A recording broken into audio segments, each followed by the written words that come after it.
Un ácido de Bronsted es una especie química capaz de donar un protón.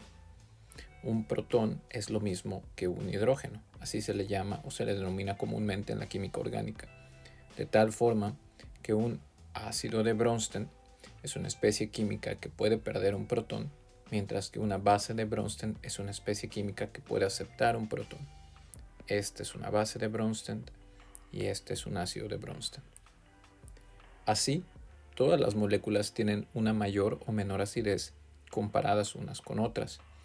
Un ácido no necesariamente tiene que ser un hidrógeno con un no metal, como vemos en este caso, el ácido clorhídrico, sino cualquier molécula que pueda ser desprotonada, es decir, cualquier molécula que sea susceptible de ser desprotonada o de perder un hidrógeno, tiene cierto grado de acidez.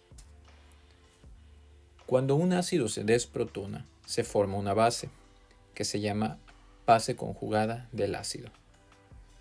La acidez de una molécula es mayor o menor que otra, en tanto sea más fácil o difícil desprotonarla y formar su base conjugada. ¿Qué tan dispuesta estaría esta molécula de ser desprotonada? Un ácido va a ceder su protón más fácilmente si la estabilidad de la base conjugada es mayor, es decir, que la base conjugada es la clave. En los últimos dos videos entendimos qué son los efectos de resonancia y de inducción. También entendimos cómo el tamaño de un átomo puede ayudar a estabilizar las cargas negativas de mayor o menor manera. De tal forma que para que nosotros podamos determinar la estabilidad de la base conjugada y podamos saber con mayor facilidad cuál molécula va a ser más ácida que otra, lo vamos a hacer a través del método Ario, donde vamos a tomar en cuenta primero entre dos moléculas o entre dos hidrógenos los efectos del átomo donde la carga negativa se va a estabilizar, los efectos de resonancia, los efectos de inducción y los efectos del orbital. Hagamos algunos ejemplos. Empezamos con esta molécula. Podemos ver que vamos a desprotonar o remover este protón y este protón de tal forma que vamos a tener la base conjugada 1 y la base conjugada 2. Así, si empezamos a través del método Ario con la A del átomo, nos damos cuenta que la carga negativa se está estabilizando en un oxígeno y en esta otra base conjugada la carga negativa también se está estabilizando en un oxígeno. Nosotros ya sabemos que el radio atómico de una molécula va a ir variando de arriba hacia abajo en la tabla periódica, de tal forma que como ambos lugares donde se va a estabilizar la carga negativa es un oxígeno, el efecto del tamaño del átomo no va a ser importante. No nos va a ayudar a definir cuál de los dos hidrógenos es más propenso a desprotonarse. Entonces seguimos con el factor de resonancia. La base conjugada 1 no tiene ningún efecto de resonancia. Esto quiere decir que los electrones no pueden venir para acá y formar un doble enlace, ya que esta molécula tendría 5 carbonos, porque recordemos que aquí hay un hidrógeno y eso no puede ser posible. Sin embargo, la base conjugada 2 sí que tiene efectos de resonancia.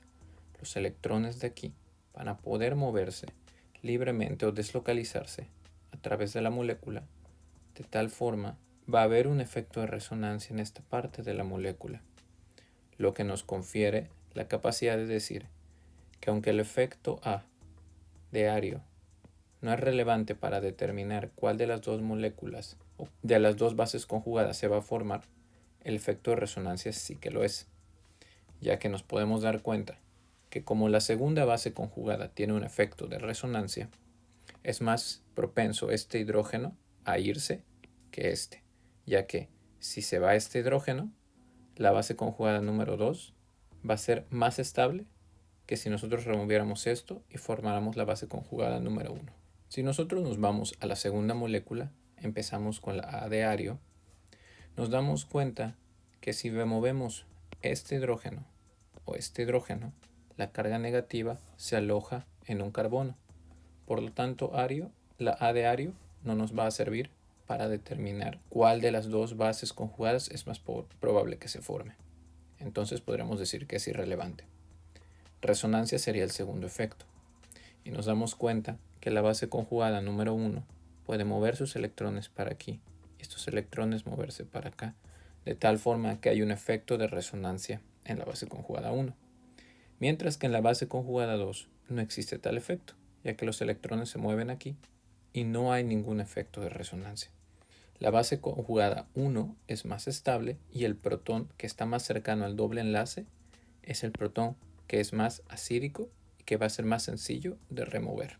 Si nos vamos al último ejemplo, nos damos cuenta que si nosotros tomamos A de ario y nosotros removemos este hidrógeno o este hidrógeno, la carga negativa se va a alojar en un carbono, de tal forma que como ambos son iguales, ambos son carbonos, este de aquí y este de aquí. La A de ario no nos ayuda a determinar cuál de las dos moléculas es más ácida, es decir, cuál va a perder más rápido su protón. Si nosotros nos vamos a la R de resonancia, nos damos cuenta que aquí, en esta parte de las moléculas, no existe ningún efecto de resonancia. No podemos mover electrones para acá o mover electrones para acá. Por lo tanto, esos efectos no se pueden considerar. Si tomamos en cuenta el efecto de inducción, no tenemos ningún elemento electronegativo que esté retirando densidad electrónica de la molécula. Por lo tanto, al no tener ningún elemento que retire densidad electrónica que genere un efecto de inducción, este efecto tampoco nos resulta relevante. Finalmente nos vamos al último punto de ario. En este caso nos damos cuenta que la carga negativa se va a estabilizar en un triple enlace o en un doble enlace. Por lo tanto, nosotros sabemos que en un triple enlace tenemos una hibridación sp, en un doble enlace tenemos una hibridación sp2 y cuando no tenemos dobles enlaces ni triples tenemos una hibridación sp3. Por lo tanto, como la carga negativa se está alojando en un carbono con triple enlace, la O nos dice que efectivamente esta molécula de aquí va a ser la que va a ser más estable. De esta forma damos por concluido el video para determinar la acidez de manera cualitativa. En el próximo video vamos a explicar cómo determinar la acidez de forma cuantitativa a través de la pK, que nos va a ayudar a determinar y discernir entre dos moléculas cuál es más ácida que la otra o cuál protón va a ser más acídico que otro. Nos vemos.